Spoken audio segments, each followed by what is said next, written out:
Soy Diego Martínez Barrio, fui presidente interino de la Segunda República Española. Nací en Sevilla el 25 de noviembre de 1883, en el número 4 de la Plaza de la Encarnación. Fui hijo legítimo del matrimonio formado por Manuel Martínez Gallardo, natural del pueblo sevillano de Utrera y de profesión jornalero, y de Ana Barrios Gutiérrez, nacida en la localidad gaditana de Bornos, de donde procedían mis abuelos maternos y vendedora en el mercado de la Encarnación. Mi familia por parte de padre era originaria de las Cabezas de San Juan, aunque mi abuelo paterno, ya difunto, y por el que se me puso el nombre de Diego, era natural de Sorbas, en la provincia de Almería. Tuve un hermano algo mayor que yo, llamado Modesto Pineda Barrios, periodista y director del Diario de Huelva, con quien siempre mantuve excelentes relaciones. Dicho hermano era fruto de un matrimonio anterior de mi madre, del que ésta, al parecer, quedó viuda. Hasta enero de 1893 estudié las primeras letras en el Colegio de San Ramón, donde conocí a uno de mis más íntimos amigos, el futuro ministro Manuel Blasco Garzón. Pero a los 9 años tuve que dejar la escuela para comenzar a trabajar como aprendiz en una panadería. Huérfano de madre a los 11 años, pasé posteriormente por los oficios de aprendiz de tipógrafo y desde 1896, gracias a las gestiones de mi hermano, trabajé como auxiliar del procurador Rodrigo Rus y Rus. Este, un anciano carlista al que siempre profesé gran cariño, era propietario también de un despacho de pan y simultaneé los empleos de escribiente en la procuraduría y de dependiente en la panadería. En 1906, recién cumplidos los 22 años, logré colocarme como empleado de Manuel Jacinto Martínez, comisionado de reses en el matadero municipal, permaneciendo en dicho empleo hasta 1910, año en que fui elegido por primera vez concejal del Ayuntamiento de Sevilla. Poco después, con el apoyo de un buen número de amigos y masones sevillanos, logré montar un pequeño negocio de cuyos ingresos pude vivir modestamente a partir de entonces. Con una formación autodidacta, lector incansable de novelas, lecturas históricas y periódicos, participé siendo adolescente en mítines y reuniones de carácter societario, desembocando a comienzos de siglo en el movimiento anarquista. Desde 1901, con 17 años, comencé a publicar numerosos artículos en el diario El Noticiero Obrero, órgano de la Asociación de Obreros del Arte de Imprimir, en Tierra y Libertad, y en el semanario Justicia, colaborando desde 1902 en una publicación editada en Cádiz y titulada El Proletario. Durante esos años fundé también un modestísimo semanario que realizaba yo solo manualmente, titulado Trabajo, y que años después volví a publicar con el nombre de Humanidad.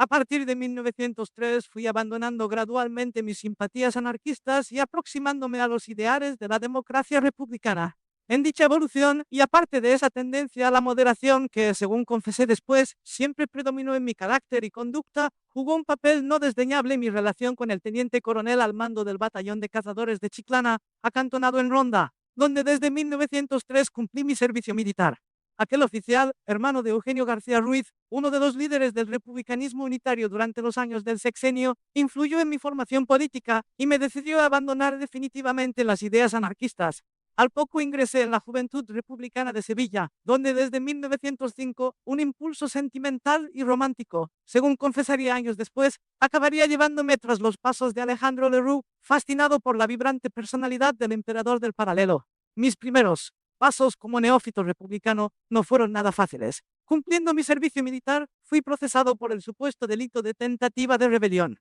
Dicha causa dio lugar a que entre mayo y junio de 1903 sufriera calabozo en los acuartelamientos de los regimientos de Granada y Soria, y a que se me abriera un voluminoso sumario. Puesto en libertad sin cargos, en los años siguientes la autoridad militar no se olvidó de mí, a pesar de haber pasado con licencia a la primera reserva. Así, por realizar propaganda subversiva y por mis opiniones contra el régimen monárquico, vertidas tanto en actos públicos como sobre todo en la prensa, volví a ser detenido y en unas 30 ocasiones procesado antes de la proclamación de la Segunda República. Apenas resueltos mis problemas con la jurisdicción militar y trabajando ya como empleado en el matadero, a partir de 1908 formé un grupo denominado Fusión Federalista, opuesto a la orientación moderada de la Unión Republicana en Sevilla. La nueva entidad, que adoptó como cuerpo doctrinal el manifiesto programa de Pi y Margall de 1894, consiguió llegar recursos suficientes para publicar, desde enero de 1909, un semanario titulado La Lucha. Además, en las elecciones municipales celebradas en mayo de 1910, fui elegido por primera vez concejal del Ayuntamiento de Sevilla, permaneciendo en la corporación hasta finales de 1913. Mis constantes intervenciones en los plenos y mi amistad con Lerroux acabaron por ratificarme como uno de los valores en alza del republicanismo en Sevilla. Por esas fechas, recibí la ayuda de un anciano correligionario, Joaquín Maestro Amado, un comerciante enriquecido en la Argentina, con la que monté una pequeña imprenta dedicada a trabajos comerciales, Tipografía Minerva, instalada en mi propio domicilio de la calle Roque Barcia, número 5, y en la que desde 1910 comencé a imprimir un nuevo periódico radical autonomista, titulado El Pueblo. En 1917, además, contraje matrimonio con Carmen Basset Florindo, hija de un modesto industrial, con la que no tuve descendencia. Pese a estos modestos éxitos, las divisiones y los enconados enfrentamientos que casi siempre habían jalonado la trayectoria del republicanismo, volvieron a reaparecer con toda su crudeza a comienzos de la primera década del siglo XX, hasta el punto de que entre 1913 y 1920 los republicanos quedamos sin representación en las instituciones sevillanas. En esos años del republicanismo en Sevilla, apenas si quedó otra cosa que mi constancia y mi tesón como candidato impenitente en todas las elecciones de diputados a Cortes celebradas en los años previos al golpe de Estado de Primo de Rivera. En febrero de 1920, sin embargo, fui elegido de nuevo concejal, englobado en una candidatura consensuada por los partidos y las fuerzas vivas locales. Nombrado presidente del Partido Republicano Autónomo de Sevilla en 1921 y vocal de la comisión organizadora de la Exposición Hispanoamericana en 1922, mi labor en el ayuntamiento me granjeó la consideración y el respeto de los sevillanos. De hecho, en 1923 presenté mi candidatura por Sevilla en las elecciones legislativas convocadas por el Marqués de Alucemas, aunque los resultados me fueron totalmente favorables. Un pucherazo a favor del hijo del fundador del diario ABC me arrebató el acta de diputado. Pese a que ni la Junta del Censo ni el Tribunal Supremo quisieron reconocerlo, el candidato proclamado, Juan Ignacio Luca de Tena, renunció a tomar posesión del escaño, gesto caballeroso que fue el origen de la buena amistad que desde entonces existió entre ambos. En cualquier caso, el golpe de Estado de septiembre de 1923 truncó mi ascendente protagonismo en la política sevillana, al ser desposeído de mis cargos tras ordenar el directorio el cese fulminante de los ayuntamientos de toda España.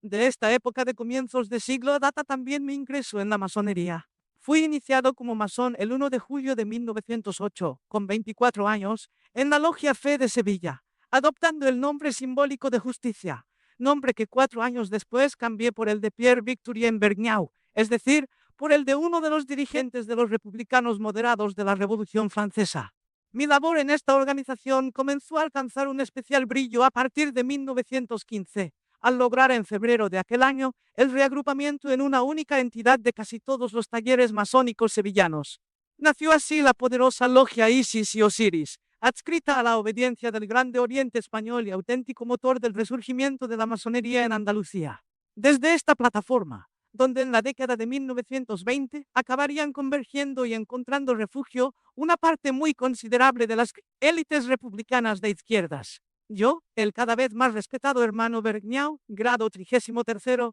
llegaría a alcanzar los cargos de gran maestre de la masonería andaluza. 1923 a 1931 y gran maestre nacional del GOE, 1931 a 1934. Ya en tiempos de la Segunda República, mi trayectoria política adquirió un especial relieve en plena dictadura de Primo de Rivera, erigiéndome en esos años en el líder indiscutible de los republicanos de la Baja Andalucía. Miembro de la alianza constituida en 1926, al menos desde 1929, formé parte de las conspiraciones urdidas por Villanueva y Burgos y Mazo, estableciendo contactos con el general Godet a fin de organizar un levantamiento en Andalucía,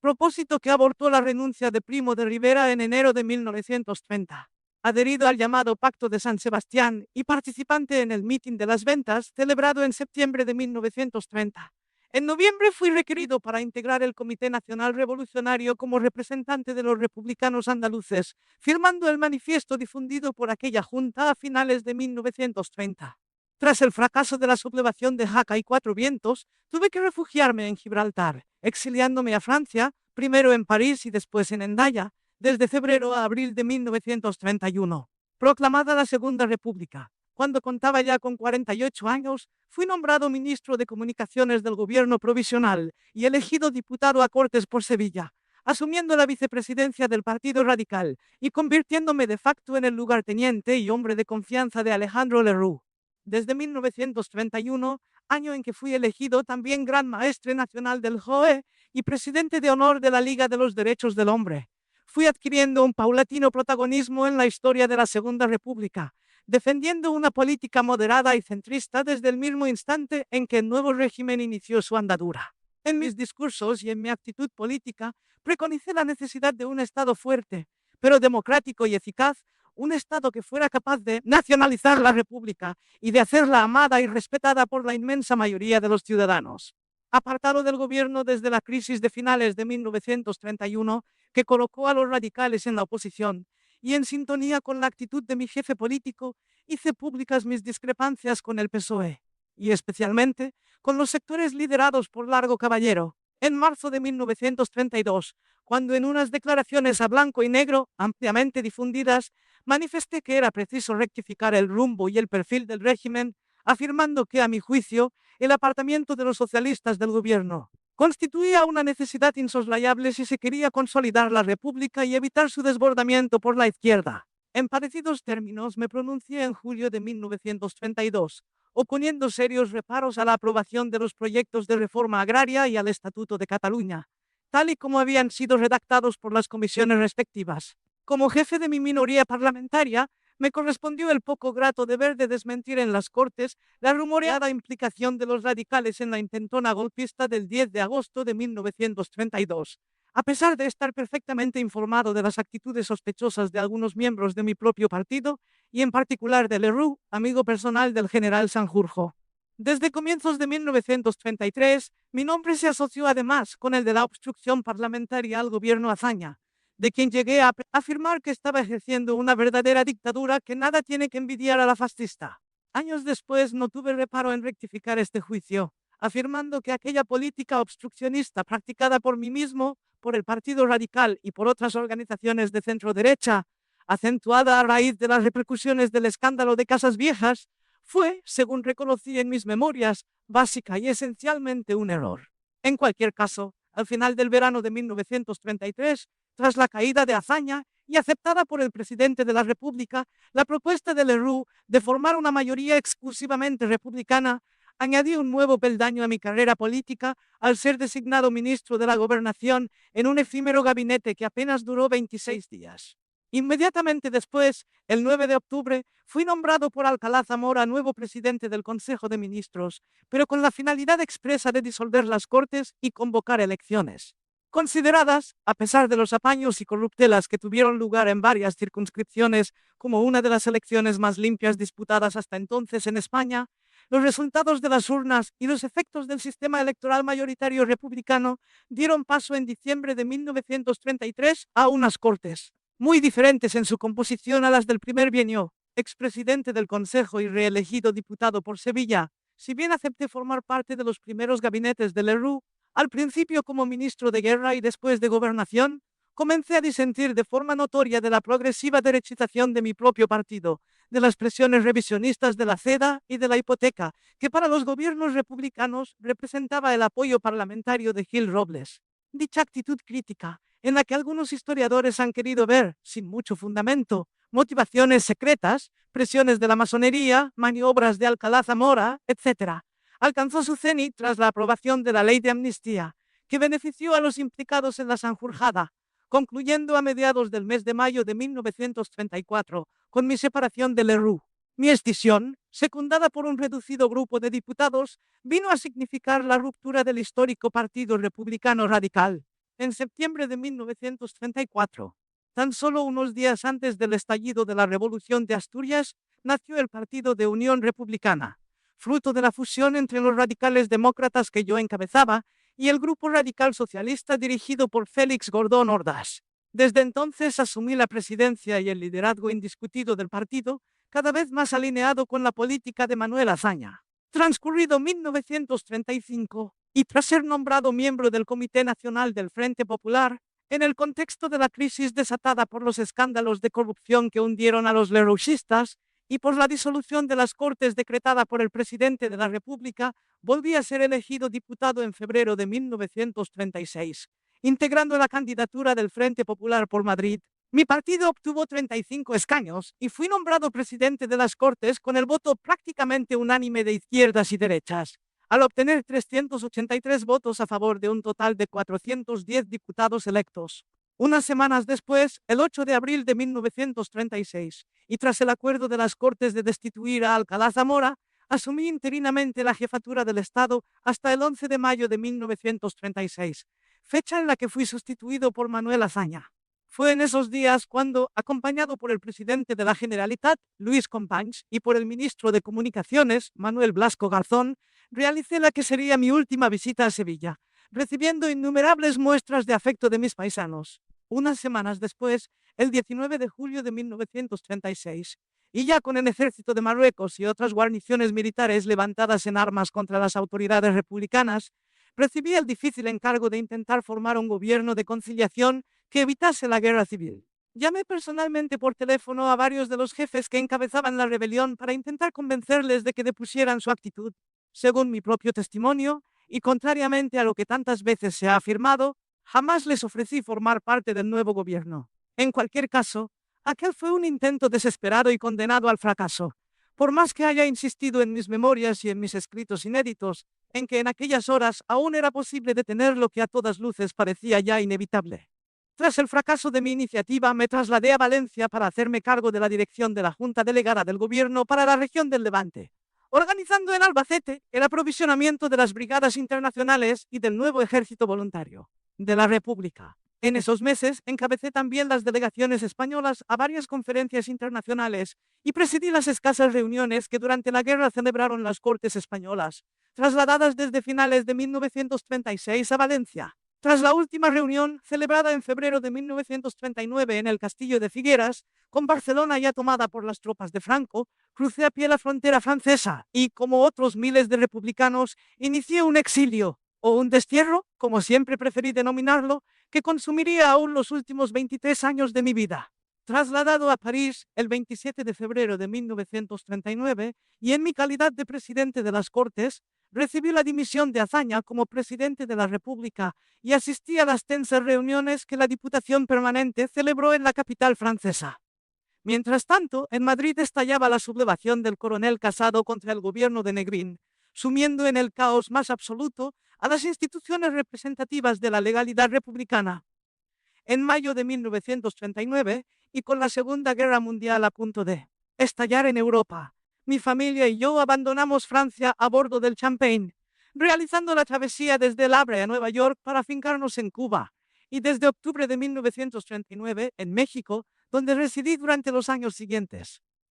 Afectado del mal de altura, me vi obligado a realizar prolongadas estancias en Veracruz y en la costa del Pacífico, viviendo en condiciones que rayaban en la más absoluta miseria. Auxiliado por la Jare con un subsidio de 680 pesos mensuales, destinado a mí y a los otros 3 miembros de mi familia, pude alquilar un piso situado en la calle Anáhuac número 21A, en México, DF, donde finalmente fijé mi residencia. Desde entonces, mi principal objetivo se centró en el traslado a América de los republicanos españoles y en la reorganización de los partidos e instituciones del exilio. Con ese fin, y al poco de mi llegada a tierras americanas, fundé una organización titulada Alianza Republicana, a la que pertenecieron Castrovido, Franchi Roca, Albornoz, Giral, Esplá, Gordón Ordaz, Ruiz Funes y otros, y en la que ocupé el puesto de secretario general. Asimismo, en la primavera de 1943, y junto al general Miaja, realicé una gira por Venezuela, Colombia, Bolivia, Ecuador, Uruguay y Chile, recabando el apoyo de sus gobiernos para la República Española. Simultáneamente, desde mi llegada al nuevo continente, mantuve contactos muy estrechos con la masonería americana, mientras que en la España de Franco, el Tribunal Especial para la Represión de la Masonería y el Comunismo me condenaba en rebeldía a 30 años de reclusión mayor. Desde 1943, y con la colaboración del socialista Indalecio Prieto, organicé y presidí la Junta Española de Liberación. 2 años después, y tras múltiples y complicadas gestiones, el 17 de agosto de 1945, logré reunir en el Salón de Cabildos de la Ciudad de México a un centenar de diputados supervivientes de las Cortes de 1936, siendo designado, en mi calidad de presidente de las Cortes, presidente interino de la Segunda República Española en el exilio. Finalizada la Segunda Guerra Mundial, en marzo de 1946 regresé a Europa, siendo bien acogido por el gobierno francés, a pesar de que rápidamente fue quedando en evidencia que los aliados, vencedores del fascismo, no iban a propiciar la caída del régimen de Franco.